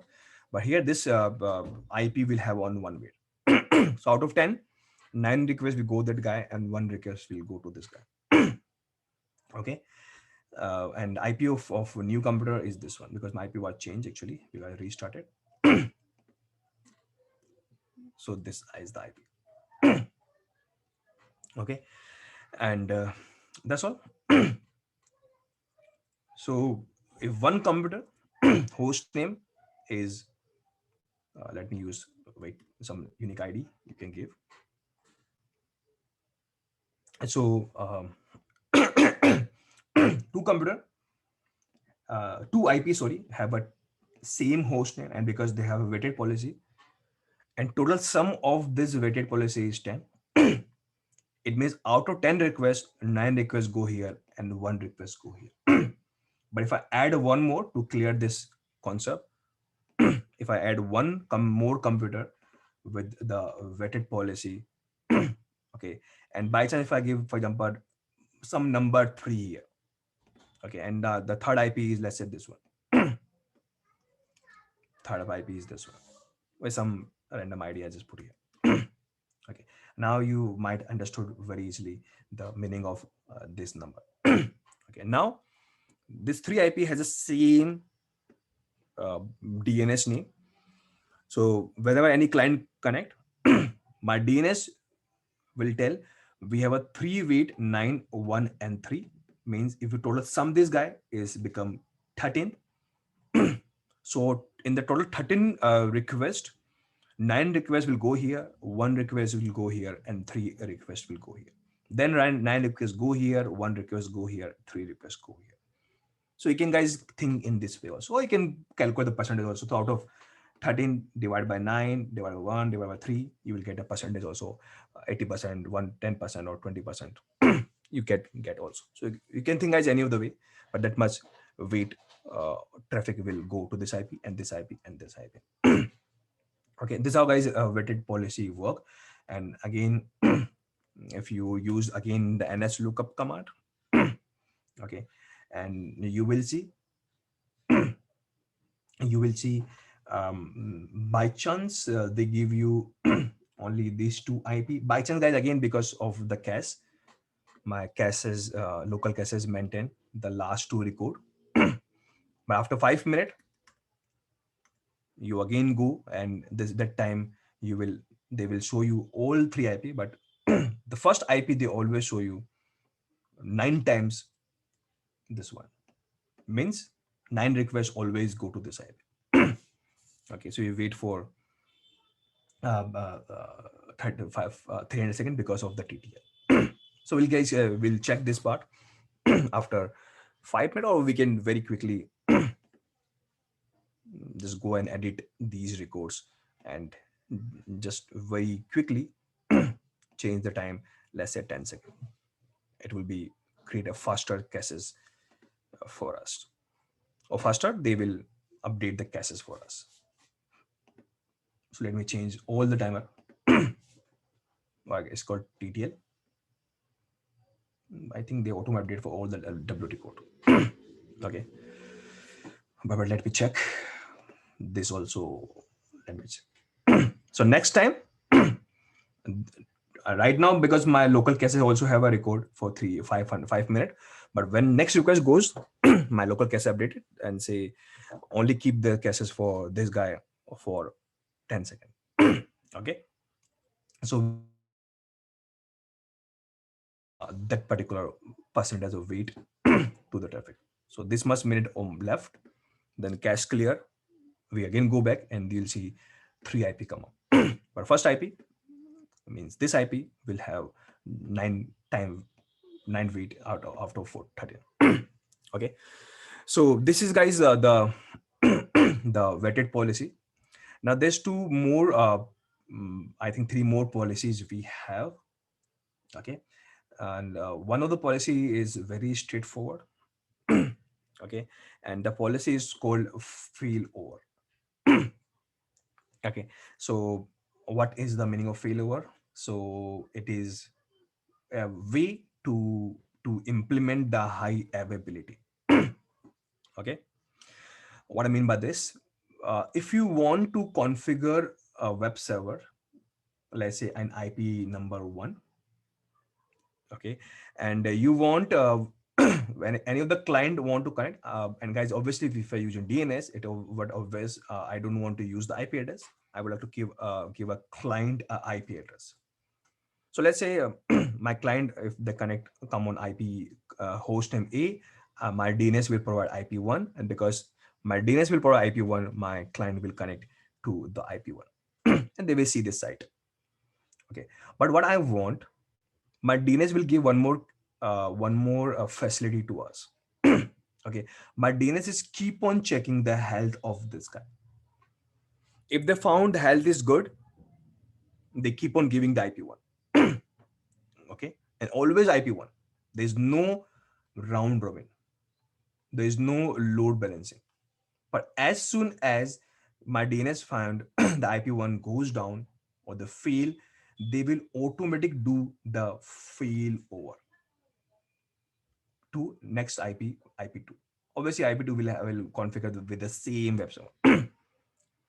So after DNS find, only if they find this IP goes down, then only they will replace this IP with the second IP and give the second IP to the client, and client will keep on connecting with the second one. And guys, this concept is called failover. Technically, this concept we use in high availability. Means my web server is always highly available to my customer. Okay, and guys, it is different from the multi-value. In the multi-value, the multi-value, both the IP we use in together. This IP is also live. This is also live. My DNS first give IP1, IP2, IP1, IP2. Yeah, if one of the IP goes down, then they only give IP2. That's a different point. But in the failover concept, DNS always give single IP to the client, or I can say this is the active computer to the client. If active goes down, then only they give the second one. So you can say second one is like a passive or like a standby. Standby. So if you want to set up active standby, active passive setup, or I can say high availability setup or failover setup, there the use of failover concept come in play. So there's a minor difference in the requirement. Look like multi-value, but multi-value, we can create multiple active systems. Okay, maybe one IP, two, three, four. And all the four IPs live in the multi-values, DNS will do the round robin. But in the failover, there's only two computers. One is active, one is standby. Active is also known as primary computer, and standby is also known as secondary computer. Okay, two possibilities we can set up here. Okay, so this is, guys, a policy called uh, failover policies. Okay, failover policies you can set. Okay, so before do this practical, I think 5 minute over. Now again go and check the last practical. And again they requested, and you will see. I don't know why they still getting only two records, the older two records. 5 minutes is done, I think. So they're getting 42 or IP 16. So 42 or IP 16, when they are not getting this one. Oh, sorry, actually I was querying to the wrong host, right? My host name is changed, obviously, right? So it's W, right? The host name has been changed. Now you will see, okay, there will be some timeout because this is the first time you're attending, your local caches don't have the information. You again query, they will give the information, and you will see this time you only get only one record, not three, because obviously because we have set the weight, but only IP42. But again you query, again 42. Again you query, again 42. And guys, obviously we have to wait for 10 seconds. After 10 seconds, your cache is clear. But again query, okay, again you 42. Again wait for 10 seconds. If again query, again 42. But out of total 12 requests or 13 requests, 9 times you will around get, not exactly, but 9 times, sometime maybe 8 or maybe 10. Okay. And you will get 9 reply of 42, 1 reply of 16, and 3 reply of 110. Okay. So that much weight is you will get here. Okay. So again 42. Again for 10 seconds, your cache clear, your cache server will send the request to the DNS, and you will again get 42. Okay. So that's what we can do. Guys, I want to tell you one more interesting thing. If you want to bypass your local DNS and you want to connect other DNS server, maybe this DNS server, maybe this DNS server, if they allow, or maybe this DNS server, because some of the DNS server they say we don't allow any public clients, only other DNS in the internet world, that only those limited DNS server we allow, right? So you can also do so. Okay, so for this, for example, so by chance, guys, in my case, but right now if I use my Linux command here, okay, by chance if you use the ls lookup command here, you notice here my request is coming from my local DNS. Again you see 42 come up because 9 total weight we provide this guy, but they are querying with the help of my DNS. But let's say I want to use one of the DNS from Google, so this is the IP of the Google. Okay, now guys, this answer will come from the Google DNS. So this is one of the Google DNS server, and there's one more DNS server is called, I think, 4.4.2.2. I think this is the IP, or maybe other IP, but any of the DNS server that is allow you to get a query from that guy, you can directly connect and ask the query. And if you go via Google DNS server also, By chance, they also go to Amazon DNS server where you hosted your authority request. They also get IP42 because we have that much weight we have set. Okay, or maybe you can also directly go to the Amazon our own actual master DNS server if they allow directly to connect. How? And because we know by chance the name of the DNS server is this one from our NS records. And if you directly connect, then there's no SS meaning of TTL. TTL normally work normally with the browsers, right? Applications, or normally with with intermediate DNS like cache servers. Okay. So what I'm doing here, I'll use my nsuka command again, and here I am using this. If this DNS server, and let me use without the debug.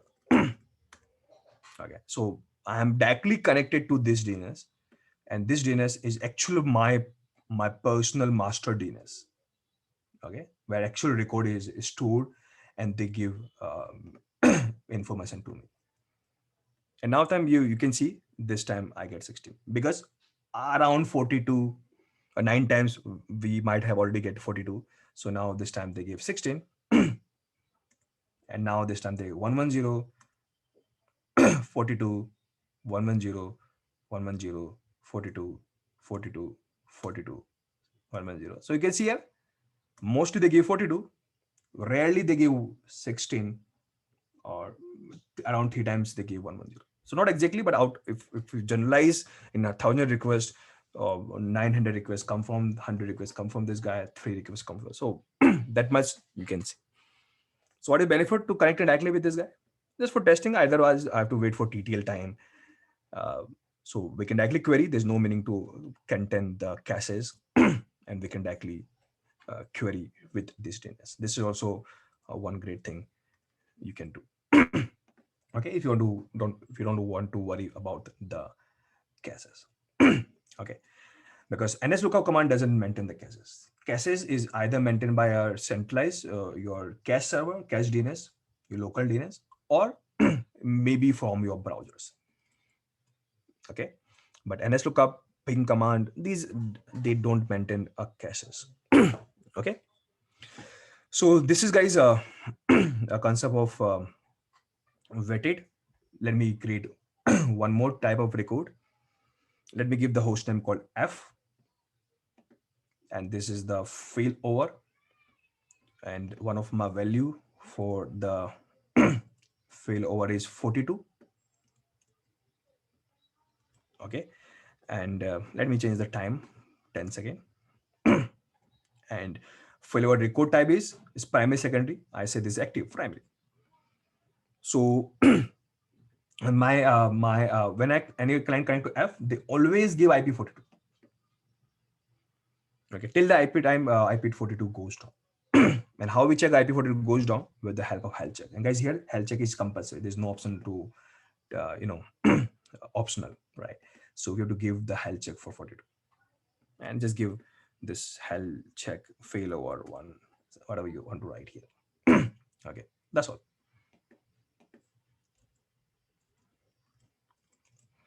So this one created. Let me create one more.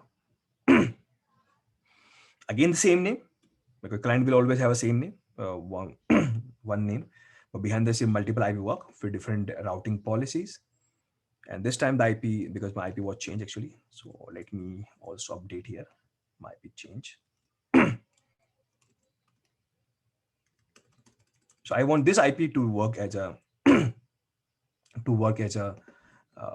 standby. I can say secondary. And for this IP, I have this health check. And let's say this is second one. So let me change the time also. 10 second TTL.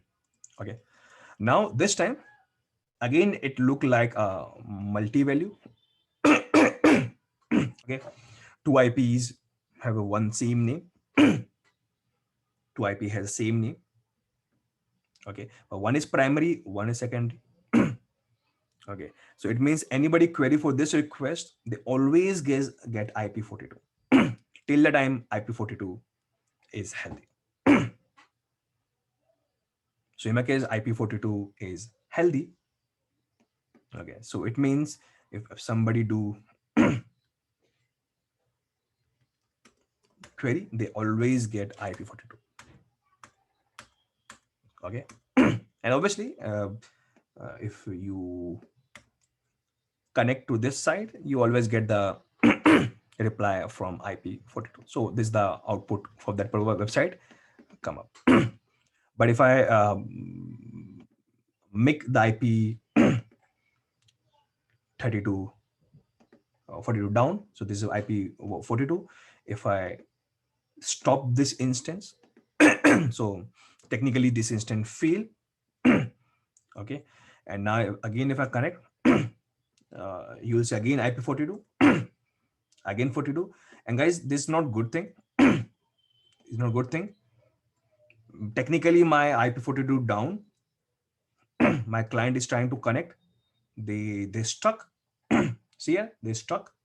You see they're waiting because my DNS has given me IP42 and IP42 is down. And DNS is not able to update me. Still they're giving 42 and they're not doing any failover. And guys, this is the challenge of the of the health checker. Okay, so technically is all depend your system is down, because health checker takes some time to check the health. Okay, because behind the scene health checker is keep on monitoring this guy. Okay, keep on monitoring this guy in some request under 30 seconds. After next 30 seconds, the come to know is goes down. Then they update the health and they say it is unhealthy. And after they say it is unhealthy, okay, then they give you the failover and they give the new IP. So till that point, till that point, you will get the IP that is down here. Okay, again, minute ago, because request interval is 30 seconds, but 3 times they try and continue 3 times of 30 seconds interval. If they found it is it is down, then means after 1.5 hour, 1.5 second, sorry, 1.5 minute in totality, 30 into 3, they found it's down. Then they make your healthy health unhealthy, and then they tell the DNS to change. Now guys, here now they know that is down. They update the IP, and obviously this time my client connect, they will connect to the new computer or the new computer we had. Okay, and because they get the new IP, so there's my delay will come up. Okay, and after you see the unhealthy.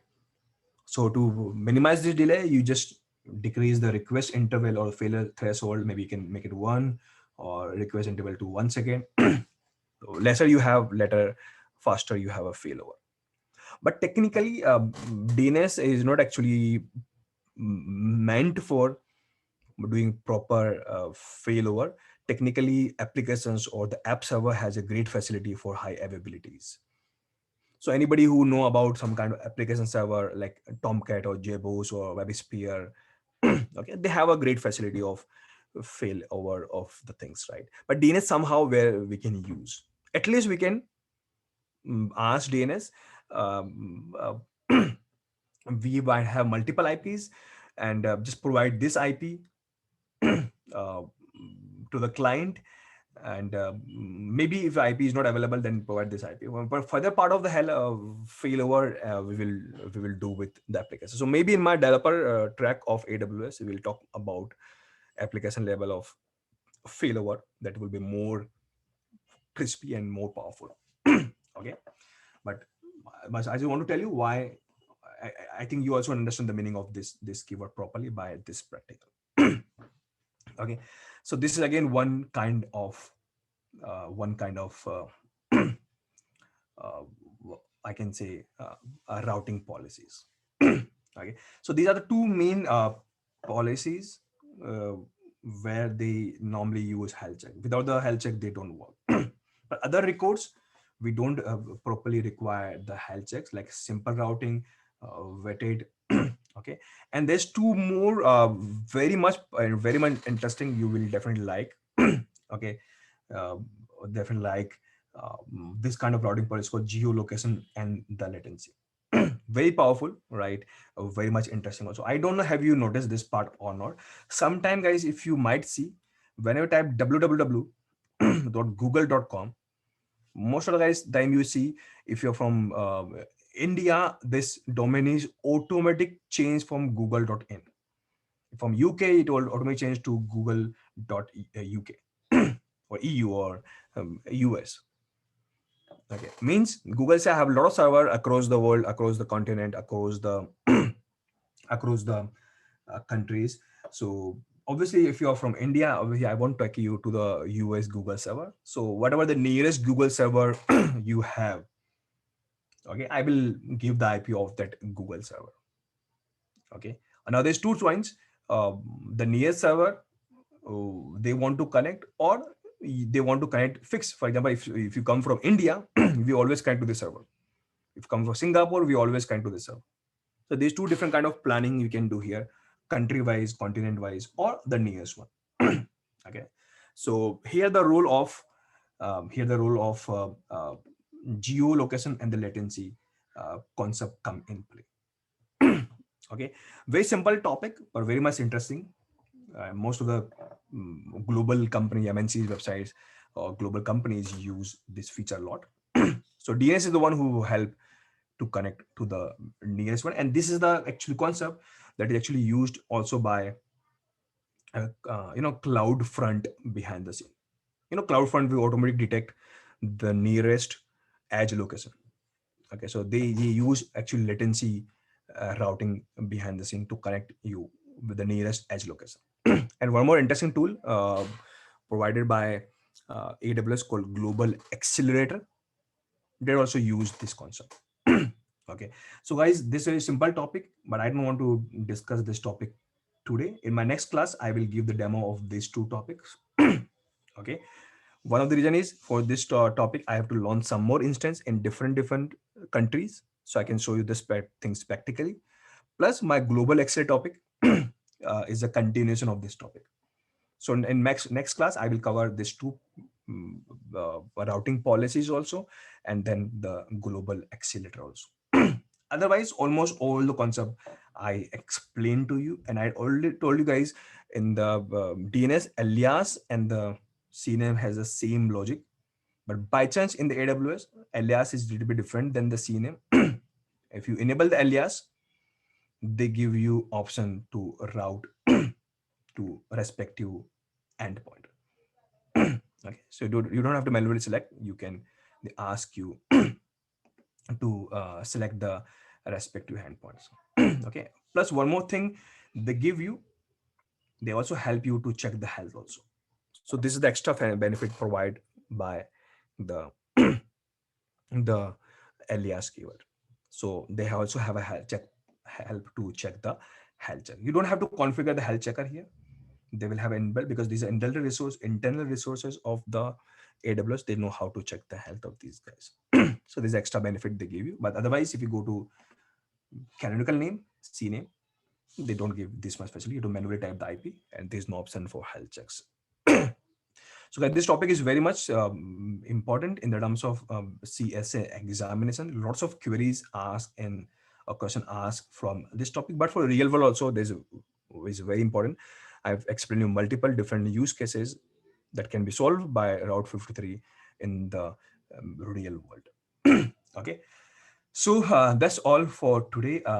We will continue, guys, this class next weekend on Saturday with Route 53, Global Accelerator, and some more new concept here. That's all, guys, for today. Any queries, if you have, you can ask me.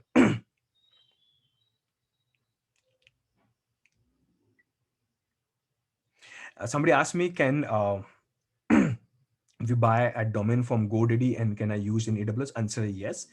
Yeah, you can buy a domain name from any of the domain registrar. One of the example is GoDaddy, or maybe Google domain, or lots of domain registry available in the market, and you can use AWS DNS. Because domain registry is different thing from where you buy the domain, and DNS is the one where you create a records.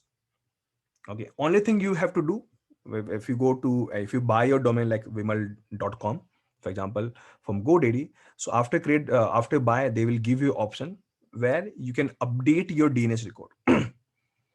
Okay, so there you just go and write these 4 IPs there. Okay, and come and do all the things whatever you do here. Okay, so in the domain registry, they will ask you where is your DNS server running. So whatever the vimal.com you purchase there, just go and create a host here. Okay, just create a host zone, and as soon as you create the vimal.com host zone, they will automatic. And here they also will ask you public or private. Okay, do you want to use this zone connectivity for public world or private world? And as soon as you connect, they will automatically give the DNS IP of AWS, and all these IP guys go and kind of copy in the name server record of GoDaddy. It means any request come on vimal.com, your domain registry will say your DNS is working over here in the DNS in the AWS, and then after they reach here, you can create all the records. So you can purchase your domain from anywhere, and you can create your DNS anywhere, maybe in AWS, or maybe you can create your own local DNS also in local servers. Okay. Why different between it is a host file or it is a resolve.com? It is a resolve.com file in the Linux. It is for DNS client. This file will tell to your Linux operating system where the DNS server is running. And it is a host file is like a local database. If you don't want to use DNS server, you can create our own local database with any IP, any name you can put there. So it is a host file is like your local phone book, like in mobile phone. It's something like this.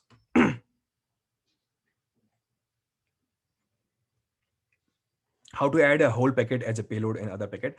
Akshay, there's a lot of tunneling tool available, multiple different tunnels available, or same concept is actually happening in VPN also. So VPN also use the same thing. They put one packet inside the other packet, right? So any other tunnel tool or VPNs you can use to put one packet inside other packet.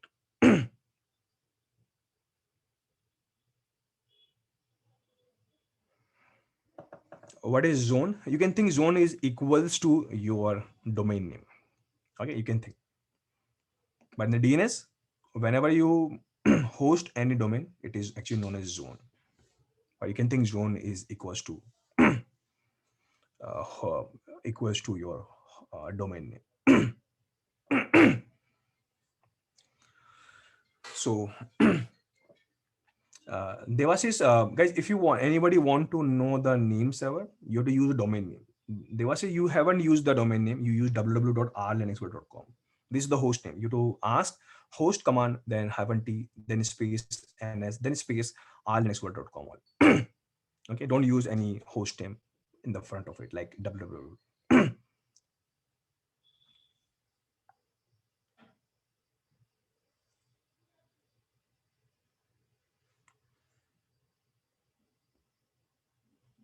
So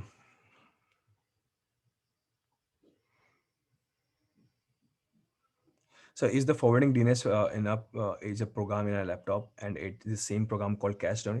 Actually, Nikhil, normally forwarding DNS is a different DNS, and cache only DNS is a different DNS. There's two different type, and two different program also available in the market. But normally, whenever you create a cache server, you always create a forwarding DNS server together. So normally cache server or forwarding DNS work together. This is one thing. And normally in your laptop, we don't come with the DNS configured, but DNS server configured, I can say. Your laptop is always work as a DNS client. But maybe any hotspot if you're using, or any modem broadband you're using, or if you're using any router, normally they come with cache and the forwarding server. Okay.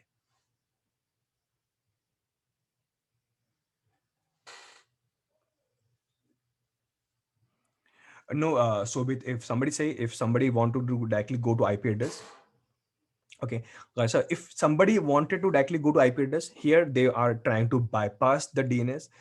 And if they try to bypass the DNS, so none of the DNS facility provided here, right? Failover, multi-value, none of the facility will be provided to that client. Okay. So if somebody would directly use the IP address, and that is the reason we always recommend don't use the IP address, always use the name. And there's some more reason also. There's some security reason also. Anybody who know cryptography, so there's some certificate issues also come up. Okay, so using the host name is very important. If you use the IP address, most of the application also won't work because of some security reason.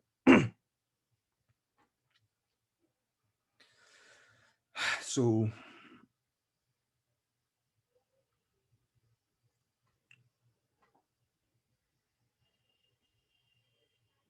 one minute, guys. Let me take.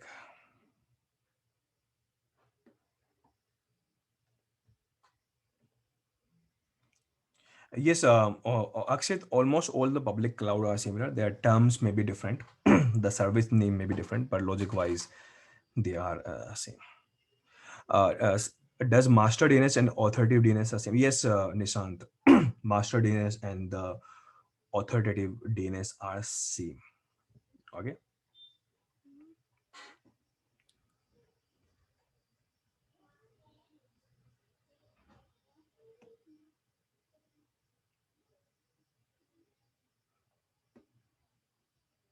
Can we give www.google.com as a CNAME? Answer is yes. You can give your IP any name.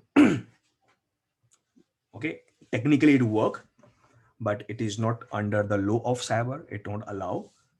Second thing is, right, it won't work for the real world, because if you give in your DNS, okay, nobody gonna come to your DNS. They will first always go to the Google DNS, right? And Google will give their IP. Okay, but if any client know your DNS, then that client use whatever CNAME you give to your IP as a google.com. Okay, and this is one of the idea actually used by some cracker or hackers in this called DNS poisoning, right? And they use this idea to do phishing attacks. Okay, but answer is you do, but not legal, and nobody will come to you. You have to do some DNS poisoning attack.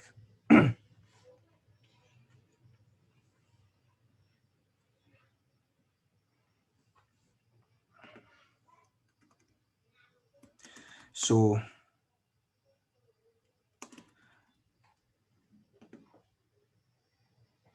yes, Pradeep, we will cover SQS.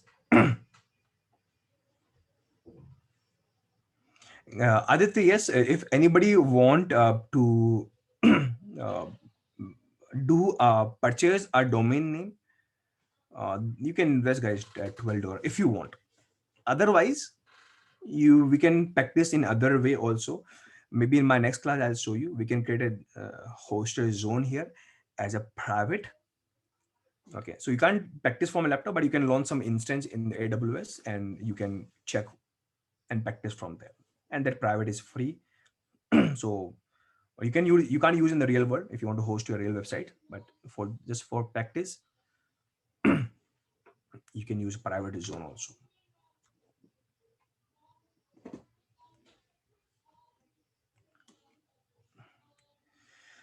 Russian has accepted the challenge. So yeah, after uh, after we create the record, a lot of guys connected me.